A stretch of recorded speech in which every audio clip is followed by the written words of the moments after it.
ব্যবসা বাণিজ্য ও বিনিয়োগের সকল ধরনের আলোচনা ও তথ্য নিয়ে আমাদের প্রতি শনিবারে বিশেষ আয়োজন এশিয়ান বিজনেসে আপনাদের সবাইকে আমন্ত্রণ। সাথে আছি আমি সাবরিনা জিয়া। আমাদের আজকে আলোচনা বিষয় কতটা গণমুখী হলো এবারে বাজেট, আর এই বিষয় নিয়ে আলোচনার জন্য আমাদের সাথে স্টুডিওতে উপস্থিত আছেন KSM মোস্তাফিজুর রহমান, বিনিয়োগ বিশ্লেষক ও president Bangladesh agrochemical manufacturers association, এবং আরও আছেন মোহাম্মদ মফিজুল ইসলাম, সাবেক সিনিয়র সচিব বাণিজ্য মন্ত্রণালয় ও সাবেক চেয়ারপারসন বাংলাদেশ প্রতিযোগিতা কমিশন। আপনাদের দুজনকে আমন্ত্রণ এশিয়ান বিজনেসের আজকের আয়োজনে। যেটা আমাদের আজকের আলোচনার বিষয় হচ্ছে, আমাদের কিছুদিন আগেই বাজেট ঘোষণা হয়েছে, তো আমাদের আজকে আলোচনার বিষয় কতটা গণমুখী হলো আমাদের এবারে বাজেট। এক কথায় বলতে পারি যে কতটুকু মানে জনবান্ধব হয়েছে, যদি এভাবে আমি বলতে চাই একটু সাধারণভাবে। সাধারণ মানুষ আসলে বাজেট এত বুঝে না, তারা বুঝে বাজারে গেলে কোনটার দাম বেড়েছে কোনটার দাম কমেছে। তো এই সব কিছু মিলিয়ে আমি আপনাদের কাছে জানতে চাইব যে আমাদের আজকে 2024 ও 25 অর্থ বছরের বাজেটে জনগণের মৌলিক অধিকার এবং সামাজিক নিরাপত্তার বিষয়কে প্রাধান্য দেওয়া হয়েছে বলে বলেছেন মাননীয় প্রধানমন্ত্রী শেখ হাসিনা। তো এই বিষয়টিকে কিভাবে দেখছেন? আপনাকে দিয়ে শুরু করব, এই বিষয়টি নিয়ে কি বলবেন? ধন্যবাদ আপনাকে। বাজেট হচ্ছে একটি বিষয়, যদি আমরা সঠিকভাবে বাজেট করতে পারি তাহলে উন্নয়ন হবে। তো আমাদের যে সরকারের বাজেট, সেটির লক্ষ্য হচ্ছে যে সার্বিকভাবে সামাজিক অর্থনৈতিক উন্নয়ন। এবং এবারের যে বাজেট তার আরেকটি বিশেষ দিক হচ্ছে, আমরা 2026 সালে এলডিসি গ্র্যাজুয়েশন থেকে আমরা এলডিসি থেকে বেরিয়ে যাচ্ছি। সেই চ্যালেঞ্জটা আমরা কিভাবে মোকাবেলা করব তারও একটি প্রস্তুতি থাকা উচিত এই বাজেটে। এক কথায় বলা খুব মুশকিল যে এই বাজেট, বর্তমান যে বাজেটটি ঘোষিত হয়েছে, প্রস্তাব করা হয়েছে, সেই বাজেটের মাধ্যমে জনগণ কতটা উপকৃত হবে এটা বলা খুব কঠিন। এক কথায় সাধারণত দেখা যায় যে বাজেট ঘোষণা হলে জিনিসপত্রের দাম বেড়ে যায়, কিন্তু তা তো হওয়ার কথা না। বর্তমান যে বাজেটটি হয়েছে এটাও আরেকটি বিশেষ সময় বলা যায়, কারণ আপনারা সবাই জানেন যে অর্থনৈতিক সংকটের মধ্যে দেশ যাচ্ছে। এই সময় রাজস্ব নীতি, মুদ্রানীতি, তারপর বাজার ব্যবস্থাপনার দিক লক্ষ্য রেখে একটি স্মার্ট বাজেট দেওয়া খুব কঠিন কাজ। তবে আমি যতটা দেখেছি সরকার চেষ্টা করেছে যে জনগণকে কিছুটা স্বস্তি দেওয়ার জন্য, কিন্তু সময় বলে দিবে আসলে জনগণ স্বস্তি পাবে কিনা। তবে আমার যেটা মনে হয়েছে যে এর ভালো দিকগুলো কিছু যেমন আছে, দুর্বল দিকও আছে বলে আমি মনে করি। ভালো দিকগুলো হচ্ছে যে নিত্য প্রয়োজনীয় কিছু দ্রব্য যেটি আছে সেটি শুল্ক হ্রাস করা বা এটা উইথড্র করা, যাতে জনগণ স্বস্তি পায়। তারপর কিছু আমদানি পণ্য যেগুলোর দাম কমিয়েছে, যেটা দিয়ে ভবিষ্যতে হয়তো এলডিসি থেকে বেরিয়ে গেলে তারপর যে সুবিধাটা, সেটার প্রস্তুতি হিসেবে আমরা কাজে লাগাতে পারি। অর্থাৎ আমাদের যে অভ্যন্তরীণ যে শিল্পর দক্ষতা বা ক্ষমতা, এটা বৃদ্ধি করা, এটা করতে পারলে ভালো হবে। দুর্বল দিকে আমি একটা উদাহরণ দিই, যেমন সরকার অবৈধ সম্পদকে বৈধ করার জন্য একটা সুযোগ রেখেছে যে 15% যদি সে কর দেয় তাহলে এটা বৈধ হয়ে যাবে। এটি যতটা না আর্থিকভাবে, তার চেয়ে বেশি ক্ষতিগ্রস্ত করবে জাতিকে নৈতিকভাবে। সঠিক, এই বিষয়টা নিয়ে আমরা কথা বলবো। মানে নৈতিকভাবে এই জন্য যেটা অন্যভাবে সরকার করতে পারতেন। যারা বৈধভাবে আয় করছে তাদের কর হচ্ছে 30%, আর যারা অবৈধভাবে আয় করছে তাদের জন্য 15%। এটা একটু কেমন হয়ে গেল না বিষয়টা? এটা অন্যভাবে কি করতে পারতো না? যেমন ধরেন কি করতে পারতো, যারা অন্যায়ভাবে অর্থাৎ অবৈধভাবে সম্পদ যারা সঞ্চয় করেছে তাদেরকে আইনের আওতায়, বিশেষ আইনের আওতায় এনে তাদের সম্পদ জব্দ করে সরকারি কোষাগারে নিয়ে যাওয়া যেত। অথবা এই অর্থটা যদি তারা রিটার্নে দেখাইতে পারতো তাহলেও কিন্তু ট্যাক্সটা সরকার বেশি পেত। এই কাজটি করতে পারতো আর কি। এখন যে মেসেজটা গেল যে না, অবৈধভাবে আয় করলে আরো বরং বেশি লাভবান, তাহলে কি হবে? যারা 30% দিচ্ছে তারা বরং অবৈধভাবে যদি দেখায় তাহলে আরো কর তাদের কম দিতে হবে, নিরুৎসাহিত হচ্ছে। তো এই বিষয়টা আমার মনে হয় যে এটা অন্যভাবে চিন্তা করা যেত। আর বাকি যে বিষয়গুলো আছে এটা বিশ্লেষণ করলে হয়তো আমরা কিছুটা ধারণা পেতে পারি, কিন্তু পুরোপুরি এটা গণমুখী করার চেষ্টা করা হয়েছে সরকারের, কিন্তু কতটা ফলাফল পাবো এটা সময় বলে দেবে। জি, জনাব মোস্তাফিজুর রহমান, আপনার কাছে এবার যেতে চাই। আমি জানতে চাই যে অর্থমন্ত্রী আবুল হাসান মাহমুদ আলী সংবাদ সম্মেলনে বলেছেন 2024-25 অর্থ বছরের মূল্যস্ফীতি 6.5 এর মধ্যে রাখার চেষ্টা থাকবে। বাস্তবে তা কতটুকু সম্ভব হবে বলে মনে করেন? কারণ এর আগেও তো যেটি ধরা হয়েছিল সেই মানে লক্ষ্যে পৌঁছাতে পারিনি আমরা। ধন্যবাদ। মাননীয় মন্ত্রী মহোদয় সংসদে বলেছেন যে মুদ্রাস্ফীতির একটি তিনি লক্ষ্যমাত্রা নির্ধারণ করেছেন। যখনই মুদ্রাস্ফীতি কমানোর জন্য যে সংকোচনমূলক যে অর্থনৈতিক দর্শন যেটা কার্যকরী করতে চাচ্ছে, তখন হবে কি আপনার বাজারে মানি সাপ্লাই কমিয়ে দেবে, যাতে করে অর্থ সরবরাহ কমে গেলে অর্থের ক্রয় ক্ষমতা বেড়ে যাবে। মানে যদি ধরেন অনেক বেশি টাকা যদি বাজারে যায় তখন অর্থের ক্রয় ক্ষমতা কমে যায়, যদি কমিয়ে দেয় তখন এটা বাজারে দ্রব্যমূল্যের ওপরে তুলনামূলকভাবে ইনফ্লেশনটা কমানোতে এটা সহযোগিতা করে। কিন্তু এর একটা নেতিবাচক দিক হলো যখনই আপনার সংকোচনমূলক অর্থনীতিকে সরকার কর্মসূচি নেবে তখন কিন্তু বিনিয়োগ কম হবে। বিনিয়োগ কম হলে কর্মসংস্থান কম হবে এবং দারিদ্র বিমোচনের যে লক্ষ্যমাত্রা, মানুষের হাতে কাজ দিয়ে দারিদ্র বিমোচন করবে, এটা ব্যাহত হবে। তার মানে সংকোচনমূলক অর্থনীতি কখনোই অর্থনীতিকে বড় করারকে সহায়তা করে না।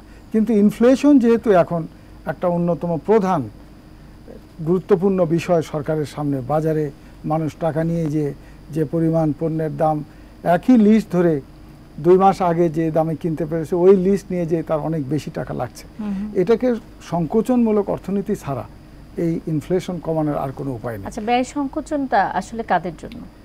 ব্যয় সংকোচন এটা যখনই আপনার জিনিসের মূল্য বৃদ্ধি পাবে, কনজিউমার বিহেভিয়ারই হলো আপনার মূল্য বৃদ্ধি পেলে তার কনজামশন কম হবে। যেখানে তার 2 কেজি লাগতো নিত্য প্রয়োজনীয় জিনিসের ক্ষেত্রেও সে কমানোর চেষ্টা করবে। এটা ব্যয় সংকোচন, এটা আপনার যখনই ইনফ্লেশন মার্কেট যখন মুদ্রাস্ফীতি ঘটে তখন কনজিউমারের বিহেভিয়ারটাই পরিবর্তন হয়ে যায়। তাই আমি বলবো যে বাজেটের যে মুদ্রাস্ফীতির যে লক্ষ্যমাত্রা এবং আমাদের যে গ্রোথ যেটা ধরা হয়েছে সেটা যদি একসাথে করেন তাহলে প্রকৃতপক্ষে কিন্তু অর্থনীতিতে যে প্রবৃদ্ধি এটা কিন্তু আপনার হচ্ছে না।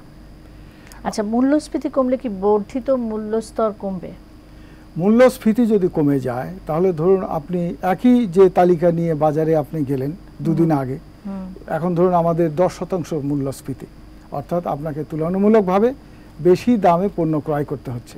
যখনই মূল্যস্ফীতি কমে যাবে তখন আপনার যে সীমিত আয়ের মানুষের ক্রয় ক্ষমতা বৃদ্ধি পাবে। এটাই সরকারের মূল লক্ষ্য। আমরা আলোচনা করব, তবে বিরতির সময় হয়েছে, বিরতি থেকে ফিরে এসে। প্রিয় দর্শক, এশিয়ান বিজনেস অনুষ্ঠানে এই পর্যায়ে নিচ্ছি বিরতি, ফিরছি কিছুক্ষণ পর, আমাদের সাথে থাকুন।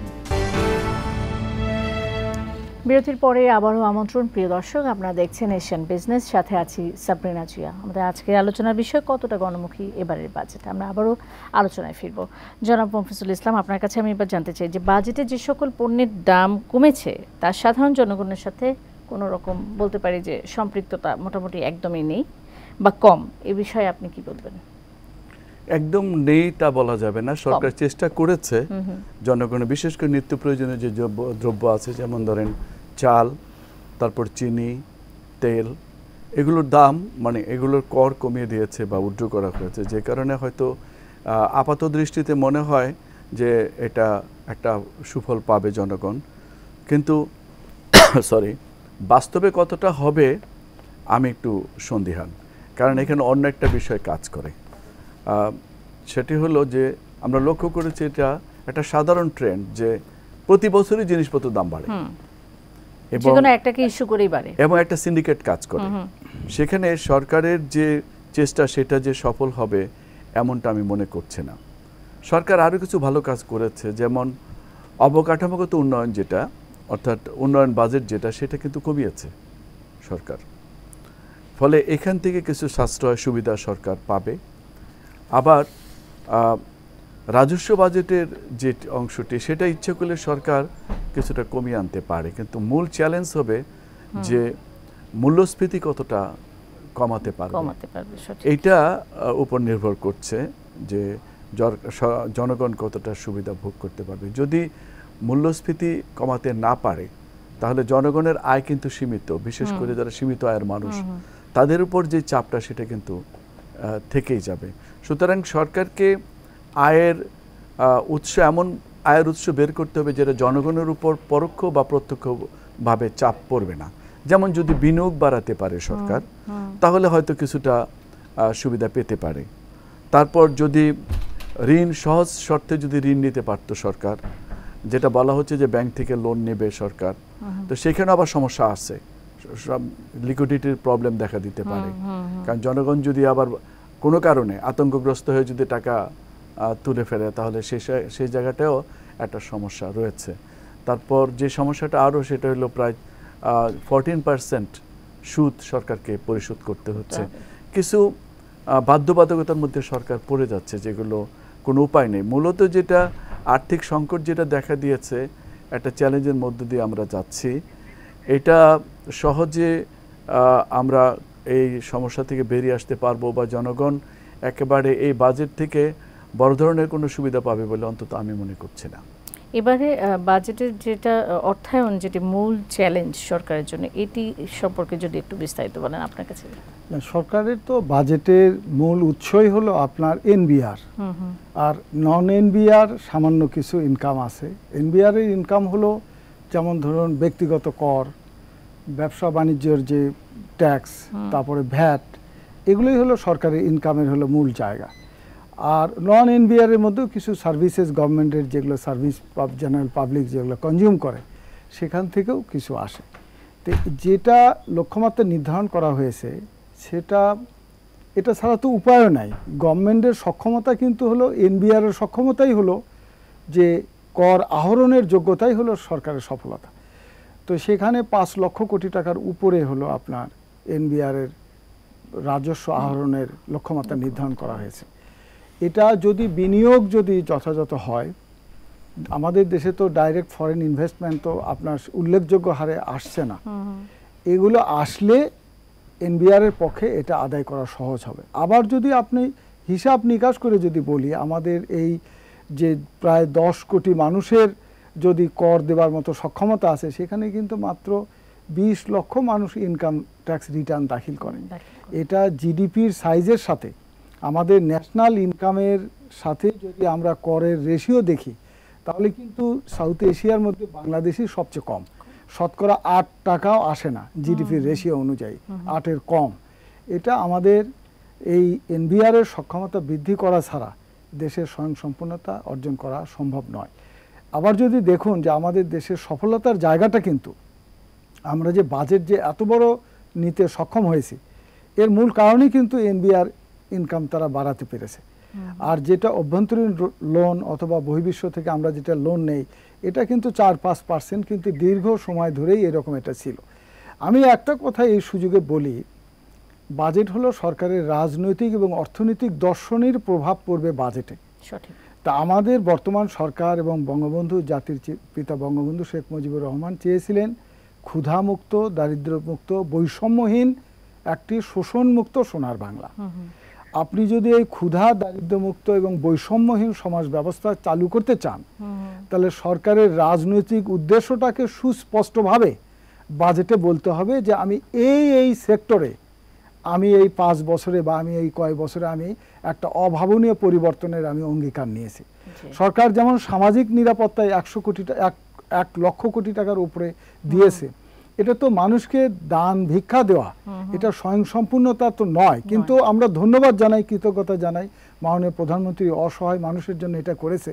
কিন্তু আমি যেহেতু ব্যবসা বাণিজ্য শিল্প কলকারখানার মঞ্চ থেকে এসেছি, আমি বলবো যে একটা রাজনৈতিক সরকারের দারিদ্র্য বিমোচনই যেহেতু তার মূল লক্ষ্য, তাকে কিন্তু সুস্পষ্টভাবে কিছু সেক্টর ভিত্তিক ইন্ডাস্ট্রি হাতে নেওয়া দরকার ছিল। যে আমরা একদিকে বলছি আমার গ্রাম হবে আমার শহর, আমি আর একদিকে বলছি 1 ইঞ্চি জমি ফাঁকা রাখা যাবে না, আবাদি জমি। আর একদিকে আমি বলছি যে আমদানির বিকল্প পণ্য আমাদের দেশে উৎপাদন করতে হবে। তা আপনি কোন কোন জায়গায় উৎপাদন করবেন সেটা ঠিক করে দেন, ক্লিয়ার করতে হবে। যে এই বিষয়ে আবার আলোচনা করব, তবে বিরতির সময় হচ্ছে, বিরতি থেকে ফিরে এসে। প্রিয় দর্শক, আপনারা দেখছেন এশিয়ান বিজনেস। এ পর্যায়ে সময় হলো বিরতি নেবার, ফিরবো কিছুক্ষণ পর, আমাদের সাথে থাকুন। বিরতির পরে আবারও আমন্ত্রণ প্রিয় দর্শক, আপনারা দেখছেন এশিয়ান বিজনেস, সাথে আছি সাবরিনা জিয়া। আমরা আবারও আলোচনায় ফিরে যাব। জি, বলছিলেন যে যদি শিল্পকে যদি সুনির্দিষ্ট করতে হয় তাহলে আমাদের শিল্পের প্যাটার্নটা আগে চিন্তা করতে হবে। আমাদের দেশে ইন্ডাস্ট্রি কি আছে? ফার্মাসিউটিক্যাল ইন্ডাস্ট্রি আছে, এগ্রিকালচার যেটা কৃষি, আমাদের অর্থনীতিতে কিন্তু এখনও একক সেক্টর হিসেবে আমাদের জাতীয় ইনকামে কৃষির ভূমিকা বেশি। তো তাহলে কোথা থেকে আসতেছে এটাই কৃষি? কৃষিতে আমরা পক্ষান্তরে দেখতে পাচ্ছি যে কৃষি মন্ত্রণালয়, প্রাণী সম্পদ এগুলো মিলে প্রায় 45,000 কোটি টাকা আমরা এখানে বাজেট করেছি, এবং এর একটা সিংহভাগ আমাদের সার আমদানিতে ভর্তুকিতে যাচ্ছে। তাহলে কৃষিকে যদি স্বয়ংসম্পূর্ণ করতে হয়, কৃষি উপকরণের শিল্প আমাদের দেশে করতে হবে, অথবা কৃষকের উৎপাদিত, অথবা না, এবং কৃষকের উৎপাদিত পণ্য দিয়ে শিল্প করতে হবে। এই দুইটা যখন আমি রাজনৈতিক উদ্দেশ্য যখন আমি এইভাবে আমি সিদ্ধান্ত নেব, তখন আমাদের এই কৃষকের জীবনযাত্রা মান উন্নয়ন হবে, দারিদ্র্য বিমোচন হবে। আমাদের দেখুন শ্রমবাজারের 38% মানুষ কৃষি পেশার সাথে জড়িত। এটা কিন্তু অনেক বেশি মানুষ এখানে কাজ করছে, এবং এই মানুষগুলোই দরিদ্র, এবং এখান থেকে যাচ্ছে ন্যাশনাল ইনকামে যাচ্ছে মাত্র 11%। তাহলে আমাকে দরিদ্র মানুষকে যদি আমি দরিদ্রমুক্ত করতে চাই, তাহলে এই কৃষির সাথে এই সমস্ত অদক্ষ মানুষগুলোকে শিল্পে নিয়ে যেতে হবে, কৃষিতে যান্ত্রিকীকরণ করতে হবে, এবং এই মানুষগুলোকে কৃষিভিত্তিক শিল্পতে কাজ দিতে হবে। যে এদের যেহেতু দক্ষতা কম, লেখাপড়া কম, আমি কৃষি উপকরণ গ্রামে ফ্যাক্টরি করতে পারি, পেস্টিসাইডের ফ্যাক্টরি করতে পারি, আমরা 100 ভাগ আমদানি করে নিয়ে আসি। রাসায়নিক সার আমাদের টিএসপি কারখানা আমরা চালু করতে পারি। সুগার মিল, এখনও অন্য দেশের মানুষরা আমাদের দেশের সুগার মিল কিনতে চায়। আমরা 1 কেজি চিনি উৎপাদন করতে যে খরচ পড়ে, আমরা তার চেয়ে বাজারে 3 ভাগের 1 ভাগ কম দামে আমরা পাই, আন্তর্জাতিক বাজারে পাই। তাহলে এখানে সমস্যাটা কোথায়? এখানে আমরা চিনির যে আখের যে জাত আছে আমাদের দেশে, যেগুলো ইক্ষু বিজ্ঞানী আছে, তারা জাত উদ্ভাবন করতে পারে নাই। তারা যে বহির্বিশ্বে যে সমস্ত দেশে চিনিকে এত লাভজনক করতে পেরেছে, তাদের একটা চিনির আখের ভেতরে 21% চিনি আছে, আর আমাদের আছে 6%। তাহলে এই সমস্ত বিজ্ঞানীদেরকে বলতে হবে, তুমি ওই জাত হয় ওটা নিয়ে আসো, না হলে এখানে উদ্ভাবন করে তুমি জাত বাড়াও, অথবা সুগার মিলকে বেসরকারি খাতে দিয়ে দিতে হবে। এগুলো রাজনৈতিক সিদ্ধান্ত, যে সরকার রাজনৈতিক উদ্দেশ্য বাস্তবায়নের জন্য নির্বাচনী ইস্তেহার দিয়েছে, এবং দেশ স্বাধীন হয়েছে একটা রাজনৈতিক প্রতিশ্রুতির মধ্য দিয়ে। তা আপনি ইন্ডাস্ট্রিতে আপনাকে তো সুস্পষ্ট আপনাকে লক্ষ্যমাত্রা দিতে হবে যে 5 বছরে আমরা কৃষি সেক্টর আমরা স্বয়ংসম্পূর্ণ করব। আমরা ঔষধ শিল্পকে আমরা আগামী 5 বছরে কাঁচামাল এখানে উৎপাদন করে লক্ষ্যমাত্রা নির্ধারণ করে দিয়ে সেই অনুযায়ী যখন হবে তখন ওই বাজেট হবে রাজনৈতিক বাজেট। আমি মনে করি যেহেতু বঙ্গবন্ধুর কন্যা বর্তমান ক্ষমতায় আছে, তিনি দেশপ্রেমিক, তাকে আমরা পরামর্শ দেওয়ার প্রয়োজন নাই, তিনি জানেন এবং বোঝেন। কিন্তু আমি ব্যবসা বাণিজ্য শিল্প কলকারখানার মঞ্চ থেকে আমি দেখতে পাই যে আমাদের এখানে শিল্পভিত্তিক যে বাজেট হওয়ার কথা ছিল সেখানে অনেক কিছু করার আছে। জি, ধন্যবাদ। যে জনাব মফিজুল ইসলাম, আপনার কাছে আমি একটু জানতে চাইবো, ছোট্ট করে একদম শেষের দিকে এসেছি, এই যে বাকি যে ঘাটতিটা, এটা কিভাবে মেটাবে সরকার বাজেটের? যেটি বলতেছিলেন, সত্যি কথা কি যে সরকারের কিন্তু বিশেষ করে মাননীয় প্রধানমন্ত্রীর আন্তরিকতার কিন্তু কোনো অভাব নেই, কিন্তু সমস্যাটা হচ্ছে যেটা মূল, সেটি হচ্ছে সুশাসনের অভাব। যেমন ধরেন প্রচুর একটা অর্থ কিন্তু আমাদের চলে যাচ্ছে, দেখবেন ইয়াং ছেলে মেয়েরা বিদেশ চলে যাচ্ছে, তারপরে বিদেশে টাকা পাচার এবং মুষ্টিমেয় কিছু লোকের কাছে প্রচুর টাকা চলে যাওয়া, এইসব কারণ বিশেষ করে সিন্ডিকেটের মাধ্যমে এক শ্রেণীর অসাধু ব্যবসায়ীরা যেভাবে লাভবান হচ্ছে, এতে করে কিন্তু জনগণের ভোগান্তিটা বাড়ছে এবং অর্থনীতির উপর একটা চাপ পড়ছে। সুতরাং সর্বক্ষেত্রে যেমন শিক্ষার কোয়ালিটি বাড়াতে হবে, তাহলে যাবে না, বিনিয়োগ বাড়াতে হবে, তাহলে এখানে জব অপরচুনিটি বাড়বে, তাহলে ছেলেমেয়েরা বিদেশমুখী হবে না। শিক্ষা আর স্বাস্থ্যের কোয়ালিটি বাড়াতে হবে, তাহলে বিদেশ আর চিকিৎসার জন্য অর্থ ব্যয় করবে না। বিদেশে যাতে অর্থ পাচার হইতে না পারে সেই পথগুলো। এই বিষয়ে আমি একটু ছোটভাবে ইন্টারাপ্ট করি, একদম শেষ দিকে এসেছি। চিকিৎসা ক্ষেত্রে কিন্তু কিছু এবারে বাজেটে কিছু উদ্যোগ নেওয়া হয়েছে, যে বিভিন্ন রকম ইকুইপমেন্ট আমদানি করার ক্ষেত্রে দাম, সেক্ষেত্রে হয়তো কিডনি ডায়ালাইসিসের যে খরচটা সেটা হয়তো কমতে পারে, আশা করা যেতে পারে।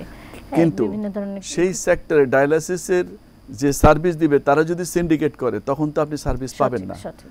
অর্থাৎ এই সরকারের বিষয়গুলো আসলে মনিটরের দরকার না, অবশ্যই এই জন্য monitoring এ। একটি কম্পিটিটিভ এনভায়রনমেন্ট মার্কেটে গড়ে তুলতে হবে, যেটা কাজ করতে পারে বাণিজ্য মন্ত্রণালয় এবং কম্পিটিশন কমিশন, আমি মনে করছি। তাহলেই দেখেন, যদি একটি কম্পিটিটিভ এনভায়রনমেন্ট ক্রিয়েট করা যায় দেশে, সেটা পণ্য বা সেবার ক্ষেত্রে, তাহলে কনজিউমাররা অন্তত 23% কম দামে তাদের সেবা বা পণ্য তারা ক্রয় করতে পারবে। সুতরাং বাজেটটাই যথেষ্ট নয় কিন্তু, যে সঠিক সরকার বাজেট দিলে হবে না, এটি পুরো বিষয়টি মনিটরিং এর একটা ব্যবস্থা রাখতে হবে, রাইট, বাজার ব্যবস্থা যাতে সুস্থ থাকে সেই ব্যাপারটাও গুরুত্ব দিতে হবে। সঠিক। অসংখ্য ধন্যবাদ আমাদের আজকে আয়োজনে যোগ দেওয়ার জন্য। দর্শক, এশিয়ান বিজনেসের অনুষ্ঠানের আয়োজন আজ এই পর্যন্তই। আগামী শনিবার নতুন কোনো বিষয় নিয়ে দেখা হবে। সে পর্যন্ত সবাই ভালো থাকবেন, সুস্থ থাকবেন। ধন্যবাদ।